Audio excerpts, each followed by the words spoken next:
I will get started with this then, and if people pop in throughout, that's all right, but I'm not expecting anyone else really.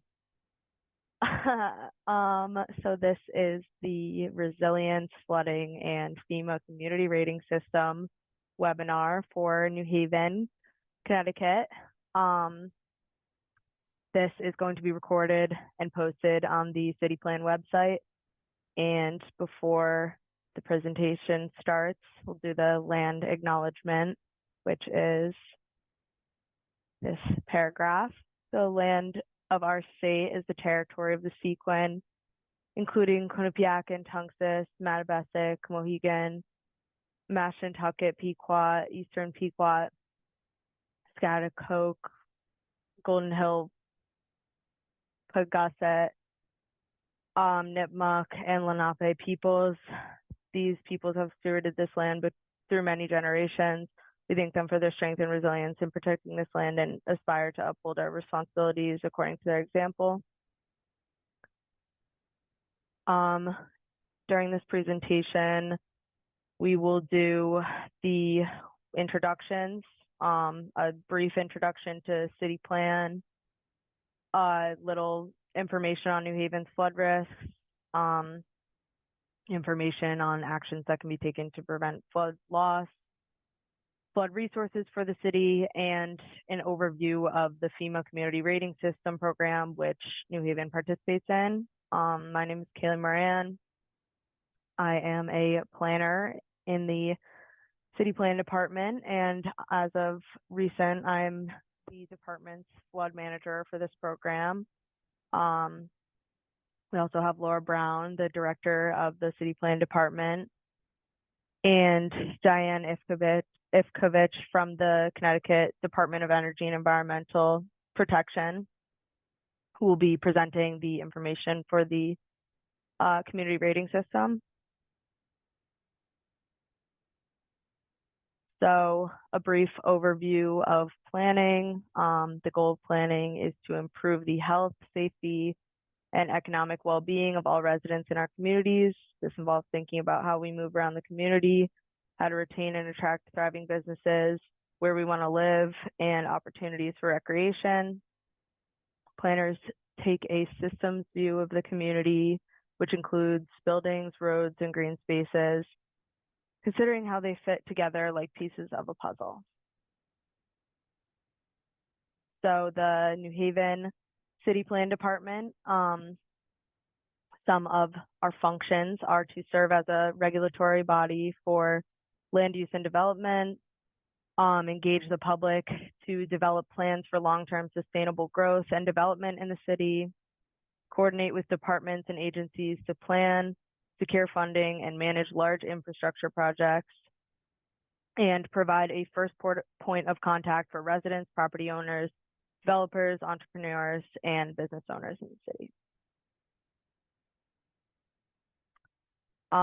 One of the actions of city plan, or one of the ongoing efforts of city plan, is to update the zoning ordinance and other regulatory items to align with the ongoing comprehensive plan. Some examples of this are for affordable housing efforts, commercial corridors, green ordinances, revising floor to area ratios to increase density and to reduce parking requirements downtown, and neighborhood overlays. And up here on the left of this are just some other functions that the city plan department is involved with. So as we saw today, New Haven has experienced many different types of floods throughout the years.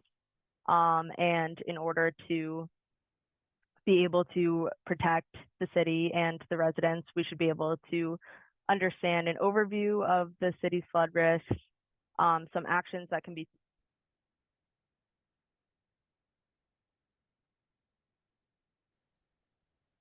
Okay.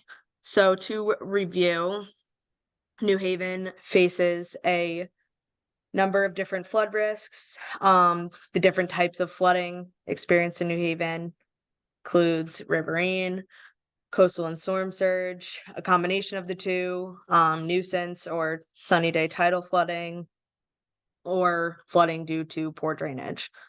Um, and then an overview of New Haven's special flood hazard area. There is about 1,550 buildings, um, a little under 4,000 people, around 900 FEMA policies that are currently active, and a large monetary value within those FEMA policies. Um, about this same area includes about 1,900 acres, which for reference is a little under the size of 1,500 football fields, so pretty big. Um, and a very simple definition of the special flood hazard area is that it's the 100-year flood zone, which means or the 1% annual chance flood risk zone, and these are the neighborhoods within New Haven that are mainly make up this zone. The West River, Quinnipiac River, Mill River, Harbor, and East Shore. So some actions that anyone can take to prevent loss of property or life during flood events. Number one, be aware, sign up for New Haven alerts, which there is a URL right here to get up-to-date information during these type of events. During flooding events, avoid flooded areas or especially areas with downed power lines, which can create safety hazards. Avoid driving through any flooded areas at all. Um, and then another precautionary measure to take to address flood risk is to make sure that your property is insured. These are just some numbers of FEMA coverage, and that is something that should be done, especially if your property is located in a flood hazard area. There's also flood-proofing options such as elevating structures, other options to flood-proof commercial structures. In the development stage, building responsibly, making sure you're aware of all applicable regulations and the state building code, obtaining all of the necessary permits during this process, and reaching out to resources such as the building department who can advise on the necessary measures to be taken for on a specific property basis. Protecting natural floodplain functions in the city, build responsibly, and use fill sparingly if possible for the development. Help to protect and maintain storm drain function by removing materials such as grass clippings, waste, lumber, floatable and hazardous materials from the floodplain. So that could just be any of these materials on your personal property. Just simply get rid of them so that they don't mess up storm drain function. And then again, know these steps to protect yourself and your property. Good preparations can improve warning and response time, reduce damages, and increase recovery time. So again, just being prepared ahead of time, knowing what kind of risks you might be facing and what options you can take to protect yourself and your property rather than waiting until during a storm or flooding event and not being prepared. So one really good resource for flood information is the City Plan Department flood page, which there is a URL to right here. On it, we have a bunch of informational brochures, links to FEMA resources, information on flood insurance policies, evacuation maps, and information and references to building and development information, and even more than that. So that is a good place to check out as a first reference in terms of just general flood information for the city. There's also the New Haven Office of Emergency Management, where you can be directed to sign up for New Haven alerts, another important thing. They have a hurricane guide and also more in-depth emergency preparedness information. And then another resource is FEMA's website. They have an interactive map where you can view your own property or whatever property you're looking at. It will tell you if the property is in a flood zone, what type of flood zone, if it is in one, and this can be a really useful tool as well. If you're interested in this, or if you find information on this that you need further you plan to use further, the City Plan Department can help you find flood zone locations, flood depths, past flood inundation area, and also help you make a plan to prevent flood damage for your property. And now I am going to pass it on to Diane, who's going to give us some information about the community rating system program. Got it, Kaylee. Again, my name is Diane Ivkovic. I work at the Department of Energy and Environmental Protection for the state. I've been there about 20 years and I've always done floodplain management. So first, let's start. It says, the community rating system, also called CRS, is part of the National Flood Insurance Program. So I'm going to start there, or the NFIP. Actually, all the towns in Connecticut participate in the NFIP. We're one of the few states where we have every town or municipality participating.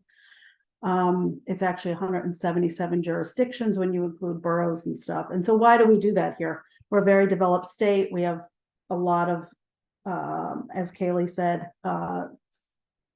shoreline value in structures. And the big reason is because if you don't participate in the program, your residents cannot access flood insurance through the federal National Flood Insurance Program, which they need if they have a mortgage and they are in those map floodplains. And the other big reason is disaster assistance. If you didn't participate and there was a federal disaster, New Haven itself could not access federal disaster assistance. So it's voluntary, but it's really not in a way, because you really have to participate. If you're a bigger city like the ones in Connecticut. So the community rating system is in a subset of the National Flood Insurance Program. So when you're in the NFIP, all the towns adopt the maps. They adopt a minimum floodplain construction regulations that FEMA has in their Code of Federal Regulations. So the community rating system is then like kind of the next step, kind of a higher standards. The community is doing more activities to prevent flooding, encouraging floodplain management, and encouraging awareness. And that's part of what this is today. So New Haven is one of 14 towns that participates in the community rating system in Connecticut. I'll tell you the rest of them very quickly. They're mostly shoreline towns: East Lyme, Fairfield, Guilford, Milford, Norwich, Newtown, New Haven, obviously, Stratford, Stonington Borough, and Stonington Town. They are separate because they have separate zoning: Stamford, Trumbull, West Hartford, and Westport. New Haven, Stonington, the town, and Stamford all are at a class 7, which is the highest rating in Connecticut. The rating goes from 10, which is the very lowest, no discount on insurance, to the highest being number 1, which I think is 45%. At a class 7, you guys are at 15% for your policyholders, which is pretty good, actually, considering all you guys do. Next slide, Kaylee. Or do I have to do it? Oh, there it is. It says 15%. So again, there's 14 towns in Connecticut that do it. It is voluntary. Nobody is mandated to do it. It is a lot of extra work for town employees. It's annual recertifications, 5-year audits. There's a lot of outreach between different departments, usually emergency management, public works, planning, sometimes a town clerk, other departments, GIS, depends on like what activities you pick. So the program basically goes like this. It's a point system. So there are 19 different activities a community can choose from. So it's a laundry list and you don't have to do them all.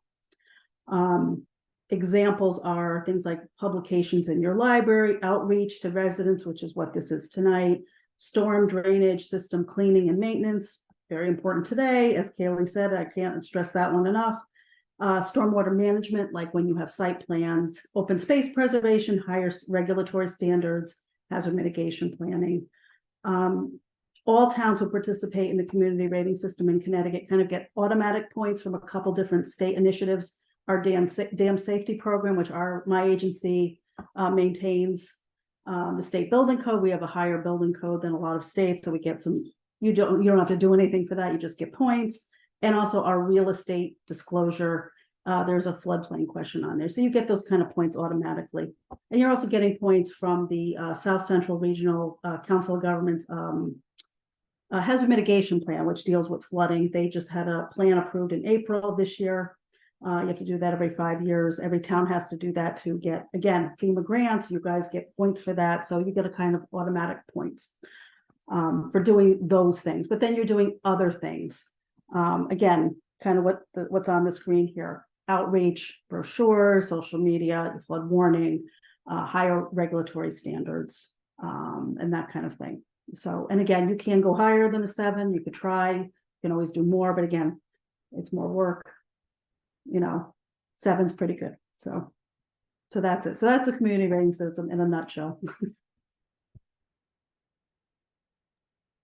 All right. Thank you, Diane, for explaining that. And now if anyone has any questions for me or Diane, you can let us know now. But that was the overview of flood risk, flood preparedness, actions that can be taken, and again, the city's presentation or participation in FEMA's community rating system program. And again, this is going to be a recording of this is going to be posted on the city plans flood information page. So if anyone ever wants to go back and reference it, it will be there.